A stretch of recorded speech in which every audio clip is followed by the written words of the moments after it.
People say it's like a little bit Norman Rockwell here.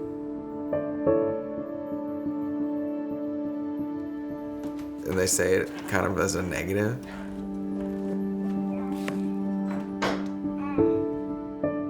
For me, I'm like, that sounds perfect.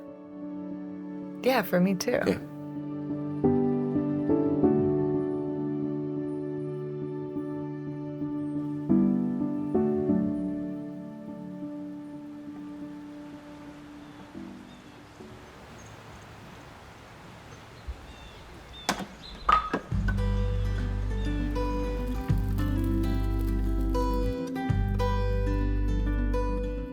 I'm Sarah Zandy, And I'm Sohail Zandy. and we are in Bovina, New York, in the Western Catskills. We live here with our daughter Violet and our dogs Lou and Frankie. In terms of like a home, we wanted just like a warm, safe place that we can make memories in. The magic that we found when we moved here is still very much alive for us. We still feel it. We met working in restaurants in Brooklyn. I thought Sarah was ignoring me a lot. I made sure that she got to know me. We took a trip from the city up to Bovina. Bovina is an old dairy town. There were a lot more dairy farms, 100 or so years ago. When you see the photos, it feels like there was a very intense sense of community. Everything was kind of like a very unique kind of niche shop that had to do with rural life. Just like how this house was originally a barrel workshop. We just fell in love with Bovina. We left the city in November of 2012. The plan was always have land, then eventually maybe have a restaurant. And we bought this restaurant building in March of 2014. And opened Brushland Eating House and lived in the back apartment for a year. We truly poured ourselves into the restaurant, which I think is why it's been successful. But it means that we didn't really have a place that felt like home. We would see this house pretty much every time we would go in and out of the restaurant. Sohail really likes symmetry. The house just felt like a little Monopoly house. It was very much like a Brooklyn loft space or something where it was cool and eclectic, but also maybe impractical and very cold. It really did take a while to wrap our heads around what this would be. And I remember her saying to me, if you see it, I trust you. And I was like, yeah, it's gonna be good. But it was bad. It was unfinished. Let's say it was unfinished. And it was drafty. It felt unfinished. Yeah. There was a couple that owned this house and the house next door.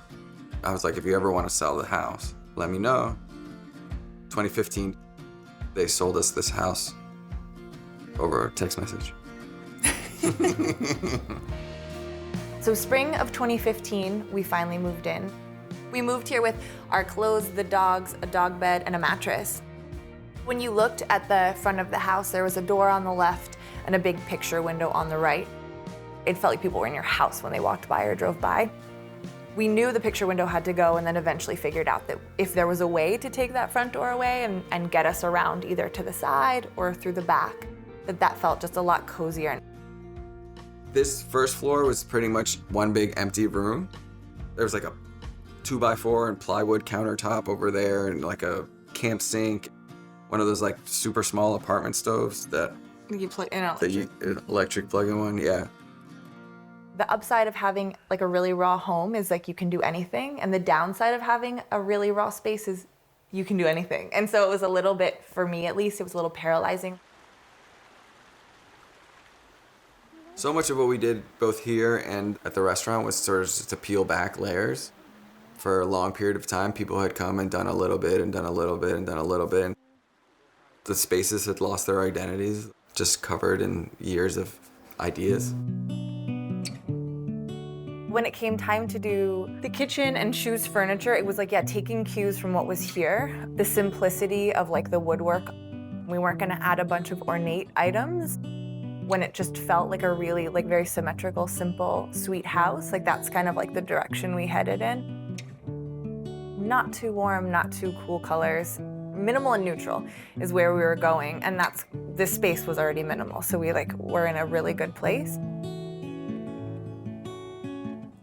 We don't get a lot of direct sunlight into the home, so we brightened everything up, and then we wanted to have a couple of other features that still felt warm and not too cold and stark.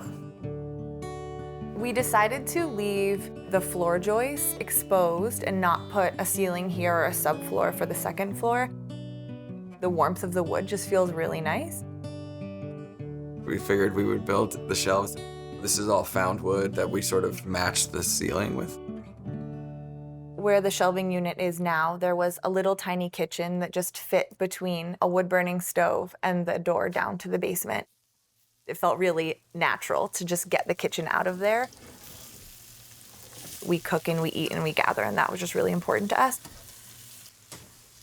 One of us is back there cooking something or making coffee, and then Violet's playing, and we can be together in here.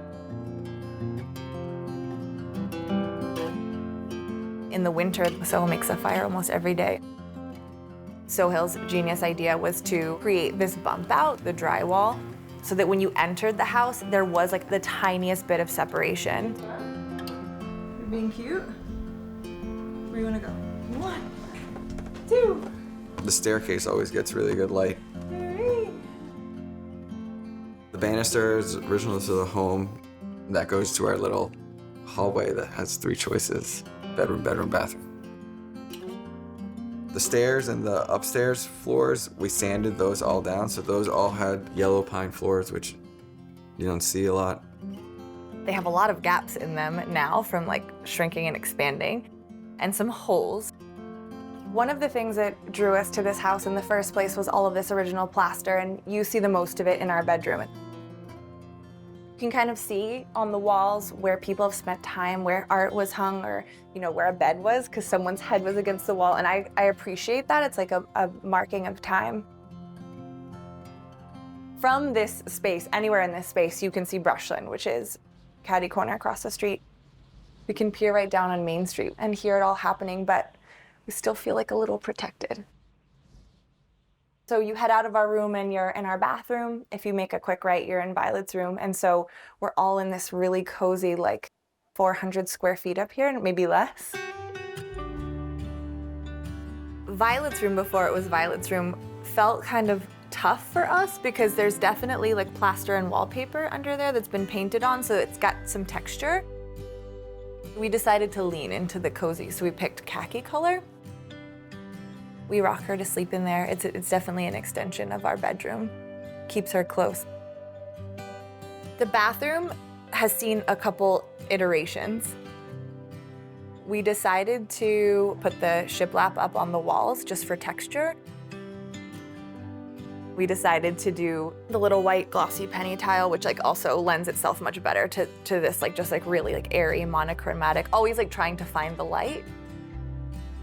The interior doors are original to the home. And there's 6 layers of paint on them.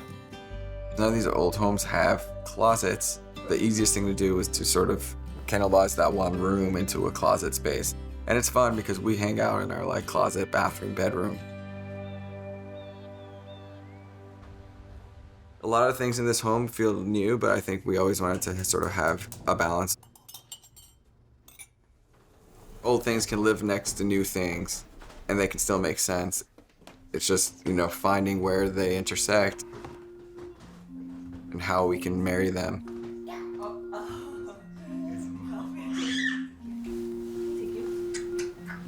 I think it's just important to us that we honor what was here and the beauty that so many of our neighbors kept going on Main Street. When we bought the restaurant that is now Brushland Eating House, we were one of the biggest commercial spaces on Main Street. And whatever changes we made would have a pretty big visual impact, aesthetic changes. And it was Sohail actually that kept reminding me that we need to tread lightly, land here softly. And then that applied to our house too. We like being close to the restaurant. We like being close to work. I can't tell you, there's certain days I probably cross the street 60 or 70 times. It feels homesteady. Like a homesteady, yeah, exactly.